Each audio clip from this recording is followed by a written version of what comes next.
Hey guys, what is up? Welcome back to my Robinhood portfolio. Hope you guys are having an awesome weekend. Just kind of lounging around the house today. Yesterday, as you guys know, I went on a kind of an overkill bike ride. Did some mountain climbing. I am definitely paying for that today. So just trying to recuperate here, but nevertheless, I hope you guys have been having an awesome weekend. Some beautiful weather out. I hope you guys have taken advantage of that. So I want to do another stock picking video today based on some user suggested stocks. Typically I go through and pick out some high dividend yielding stocks, and based on some conversation as I've had with you guys, I've selected another 5 stocks I'd like to buy. Unfortunately this week I didn't have time to transfer any extra capital into my account here, so I won't be able to do any limit buys, at least in this video. I plan on transferring some funds a little bit later this week and then doing those buys later. But been having a little bit of fun with some side projects and trying to put a little capital together to buy an electric car. I did a prior video looking at the Tesla Model 3 as well as GM, Chevy, Bolt. Both of those cars look like good candidates for what I want an electric car for. Kind of a daily commuter. Nothing I'm going to be taking a long road trip, so a 200-mile range would be perfect for me. Can charge it at work, charge it at home. I think both of those would be excellent options. The Tesla 3 is a little bit sexier.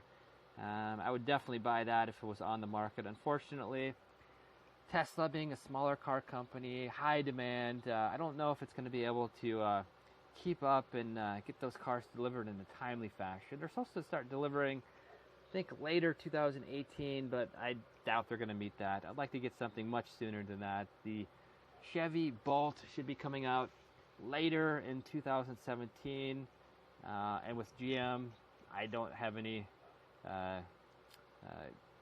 reservations that they won't be able to get that out in 2017. So I think I might go ahead and buy a Bolt. Like I said, I like the Model 3, but I don't want to wait another couple of years, 2-3 years, before I jump into an electric car.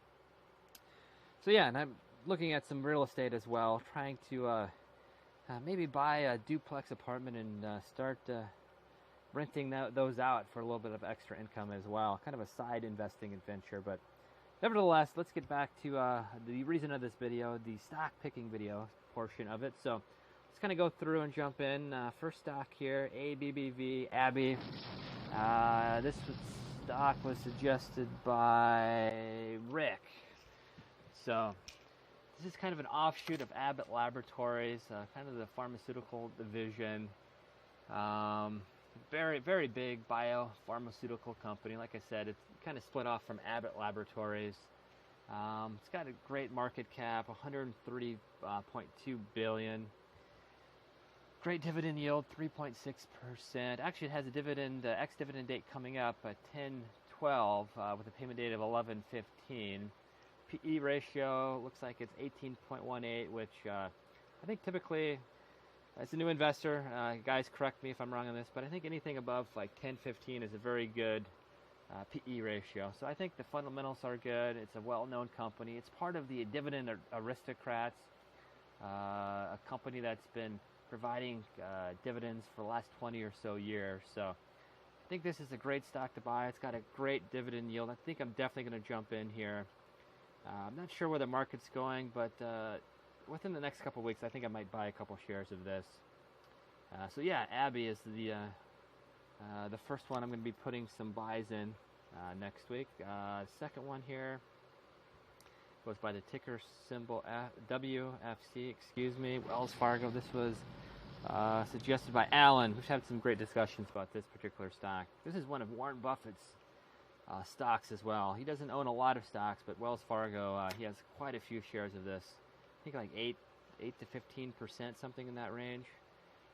So Wells Fargo, as we all know, it's a financial company. It's been in the news recently. It's been having some scandals regarding sales practices by some of the associates that work for Wells Fargo. Apparently, a lot of their compensation had to deal with, or was at least based on, with bonuses on how many different accounts they set up for folks. So they're just kind of going to folks' records and opening these without their approval to meet their basic sales goals and get those bonuses. So been in the news for that, but Warren Buffett owns it. It's been a very good company. Save that. It's a very large company as well. As you can see here, market cap 232 billion. It's got a great dividend yield, 3.4. I've seen other places 3.34 here. A little bit cheap as well. 45, 52-week high is 56, 52-week low is 44.5. So I think this is an awesome stock to jump in and buy. It may fall a little bit, but I think in the long term, this is an awesome stock here. Good dividend yield, good company. Overall, I know it's been in the news a little bit recently for scandals, but I think I might jump in and grab this. I definitely agree with Alan. I think this would be a great buy right now, discounted price.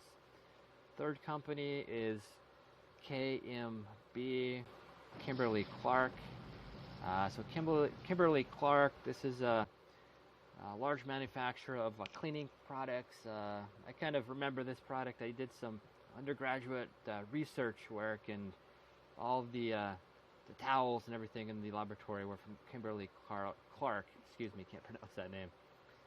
Good company here. You can see the dividend yield is 3.01%. This is a large cap company. Market cap of 44 billion. PE ratio 22.7. So a very good company. I think it might jump in. $121 was the last trading day. High 138. So it's discounted somewhat. 52-week low is 107. This may be a great company to jump in with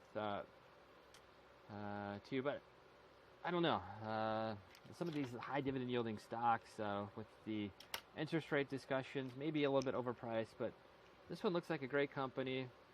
It's been around forever. It's got great brand recognition, so I might jump in and grab a couple shares of that.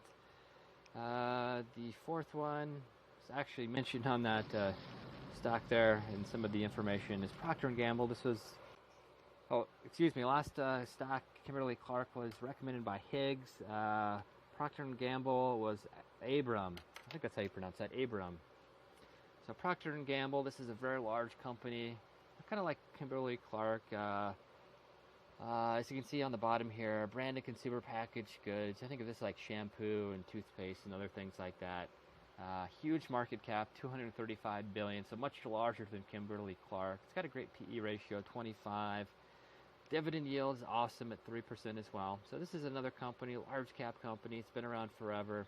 So this may be a good stock to buy into if it gets a little bit cheaper here. It's still pretty close to its 52-week high. You can see 87.3, 88.9 is his 52-week high. So not sure if I want to grab that yet, but this is definitely going to be something on my radar to maybe pick up a few shares in. And kind of in a similar fashion, my last stock here, J&J, there we go, Johnson & Johnson. This was suggested by, I hope I don't butcher this name, Lei Wei. I think Lei Wei is how you pronounce this. So another great car company here. Let me grab my alarm clock. I don't know why this is going off. Another great large cap company. I think the market cap for this is around 300 billion or so. I mean, a very, very large company. It's got a great dividend yield, 2.7%. Just had a recent payment date actually on the 6th. A great PE ratio of 22.1 moving forward. So this would be a great company to buy into as well. So kind of a number of similar companies here: ABBV, Procter & Gamble, Johnson & Johnson. But 5 really good stocks, great dividend yields. And as you know, I'm focused on high dividend yielding securities. Really, reservation I have with these particular stocks, the high dividend yielding stocks, is this here, the Fed. There's been some unclear language just out last couple of weeks. It's really put the markets into some volatile positions about if they're raising interest rates or not. And as you guys remember from a prior video, I kind of talked about this. There's a lot of free money into the market. A lot of that money has been diverted to markets that have dividend yield. Bond funds and traditional fixed incomes with low interest rates don't have a great return. So a lot of that money has gone into high dividend yielding stocks, but it's made those stocks very pricey. So if the interest rate goes up and some of that capital starts coming out of these high yielding dividend stocks, well, the price is going to go down. How much it's going to go down, I'm not quite sure, but that's my only reservation for putting in a lot of capital right now anyway into high dividend yielding securities. But having said that, I'm having fun buying and selling some stocks here. This is just a small little portfolio I have kind of on the side here. If it's successful, I'm going to be putting a little bit more capital in, but so far I've been having a lot of fun doing these videos. So, as I say every video, if you like what I'm doing here, give me a couple thumbs up, give me a couple comments, subscribe to the channel. That really helps me out quite a bit. Really keeps me motivated to keep putting out some of these videos here, and some of the discussions I've had, both within the comment section as well as just with a personal message, have been awesome. So hope to keep that up. I'm learning a ton about the markets and investing, and hopefully at the end of the day we can make some money. So yeah, that's my stock picking video for this week. Like I said, subscribe, leave me a couple thumbs up, leave me a couple comments, and until next week, I'll see you guys later.